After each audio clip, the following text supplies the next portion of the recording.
कुरुंदवाड आगाराची बस प्रवाशांना घेऊन कुरुंदवाड इथून गणेशवाडीकडे जात होती। या बसमध्ये शालेय विद्यार्थ्यांचाही समावेश होता। ही बस शेडशाळ कवठेगुलंद मार्गावर गडगेमळा इथं आली असता बस अचानक रस्ता सोडून शेतात घुसली। यामध्ये बसमधील प्रवाशांना जबर मार बसला असून काही प्रवाशांना हातापायाला दुखापत झाली आहे। अपघात झाल्यानंतर घटनास्थळी सामाजिक कार्यकर्ते दादेपाशा पटेल, गजानन चौगुले, सरपंच किरण संकपाळ, सुनील संकपाळ यांच्यासह परिसरातील तरुणांनी तातडीनं अपघातस्थळी येऊन बसमधील अडकलेल्या प्रवाशांना बाहेर काढलं। या अपघातात गंभीर जखमी झालेल्यांना तातडीनं मिरज इथल्या दवाखान्यात दाखल करण्यात आलंय।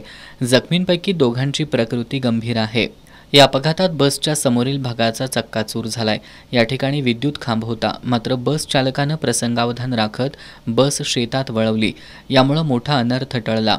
अपघातानंतर या ठिकाणी नागरिकांची मोठ्या प्रमाणात गर्दी झाल्यामुळे वाहतूक कोंडी झाली होती।